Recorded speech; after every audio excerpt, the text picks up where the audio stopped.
ሰላም ውድ የላኪ ቻናል ቤተሰቦች እንደምን ናችሁ? ዛሬ በሌላ ቪዲዮ መጥቻለሁ። ለቻናሉ አዲስ ከሆናችሁ ሰብስክራይብ ማድረግ እንዳትረሱ። ዛሬ ይዤላችሁ የመጣሁት ልጆች ደረቅ ሳል ሲይዛቸው በቤት ውስጥ ምን እናድርግ የሚል ነው። በመጀመሪያ ደረቅ ሳል ማለት ምን ማለት ነው? ደረቅ ሳል ማለት ነፍጥ የሌለው ድርቅ ያለ ሳል ማለት ሲሆን የሳሉ አይነት ብዙ አይነት ስለሚሆን አስም መኖሩን ሳይነስ ወይም አለርጂ መሆኑን በቅድሚያ ጥንቃቄ ማድረግ ያስፈልጋል።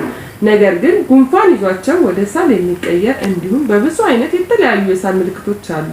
እነዚህን ለይተን ማወቅ አለብን። ለምሳሌ ልጆች ጉንፋን በሚይዛቸው ጊዜ፣ የምግብ አለመስማማት ሲኖር የሚያስታውቁበት ጊዜ ደረቅ ሳል ይኖራቸዋል። በቤት ውስጥ የምንጣፍ ብናኝ ሲኖር፣ የአካባቢ ንጽህና ለመኖርና የባክቴሪያ ኢንፌክሽን ዋናዎቹ ናቸው።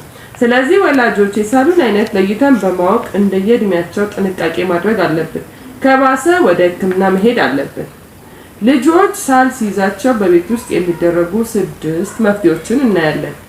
አንደኛ ጡት ማጥባት። የእናት ጡት ለልጆች ብዙ አይነት በሽታ ይከላከልላቸዋል። በተለይ ጉንፋን እና ሳልን በሽታ የመቋቋም አቅምን ያጎለብትላቸዋል።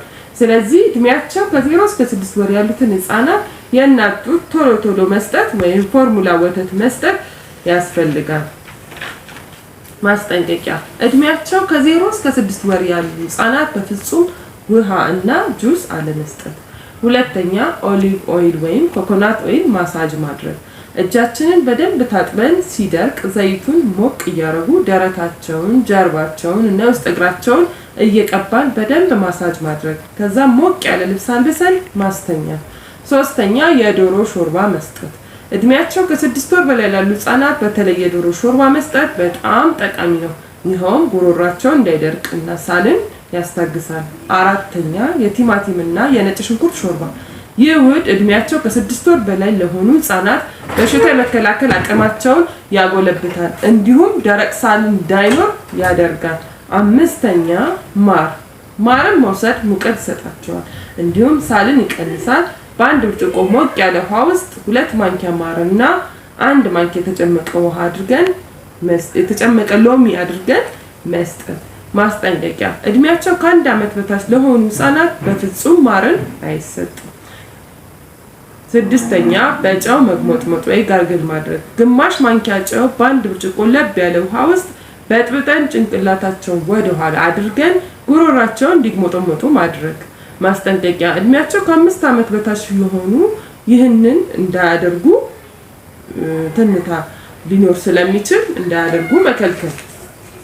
መቼ ነው ወደ ሕክምና የምንሄደው? ደረቅ ሳሉ ከ4 ቀን በላይ ካለፈ፣ የምግብ ፍላጎትና እንቅልፍ ማጣት ካለ፣ የመድከም ስሜትና ሆድ መነፋት ካለ፣ ቶሎ መተንፈስ ማፈንና የማያቋርጥ ሳል እንዲሁም አስም ከሆነ ምልክቶቹን ካዩ ፈጥነው ወደ ሕክምና መሄድ አለባችሁ። ወላጆች ልጆች በኢንፌክሽንና በሳምባ ምች እንዳይጋለጡ የክትባት ጊዜያቸውን በፍጹም አለማሳለፍ እንዲሁም የአካባቢ ንጽህና መጠበቅ ከጀርምና ከጉንፋን እንዳይጋለጡ ይጠቅማል።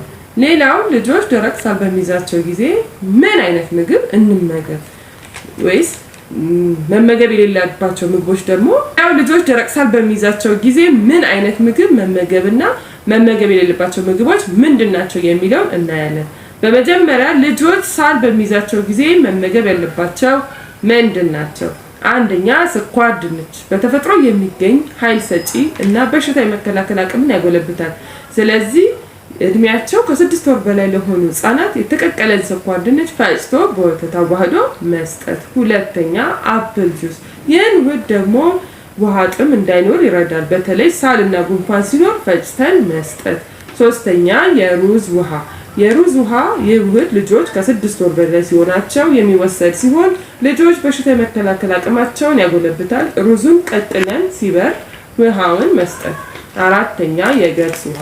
ይህን ውህድ ገብሱን ወይም የገብስ ቂንጬ መሆን ይችላል ቀቅለን ሲቀዘቅዝ ውሃውን መስጠት። ይህም ትኩሳትን፣ ጉንፋን እና ሳልን ይከላከላል። ልጆች ጉንፋን ወይም ሳል በሚይዛቸው ጊዜ ልናስወግዳቸው የሚገቡ ምግቦች ደግሞ ምንድናቸው የሚለው እናያለን። አንደኛ ስኳር የበዛባቸው ምግቦችን ማስወገድ። ብዙ ስኳር የበዛባቸው ምግቦች አይመከሩም። ለምሳሌ እንደ ብስኩት፣ በዘይት የተጠበሱ ብስኩቶች፣ ኩኪስ፣ ቺፕስ እና ኬክ የመሳሰሉትን ማስወገድ። ቅመም እና ዘይት የበዛበት ምግብ አለመስጠት። ይህም ሳሉን ያባብሰዋል እንዲሁም ጉሮሯቸው እንዲቆጣ ያደርጋል። ሶስተኛ ደረቅ ያሉ አትክልቶችና ለውዝ አለመስጠት። ልጆች ሳል በሚይዛቸው ጊዜ ደረቅ ያሉ ምግቦችን ማግኘት እና መዋጥ ያቀታቸዋል። ጉሮሯቸው ላይ ይለጠፍና በዚህ ጊዜ ሳሉን ያባብሰዋል። ማስጠንቀቂያ ልጆች ሳል በሚኖራቸው ጊዜ መፍዘዝ ሲጀምሩ፣ የጆሮ ህመም ሲኖራቸው እንዲሁም ኃይለኛ ትኩሳት ካላቸው ፈጥነው ወደ ሕክምና መሄድ ይኖርባቸዋል። ስለተከታተላችሁኝ በጣም አመሰግናለሁ። ይህን ቪዲዮ ከወደዳችሁ ሰብስክራይብ ማድረግ እንዳትረሱ፣ ላይክ እና ሼር አድርጉ።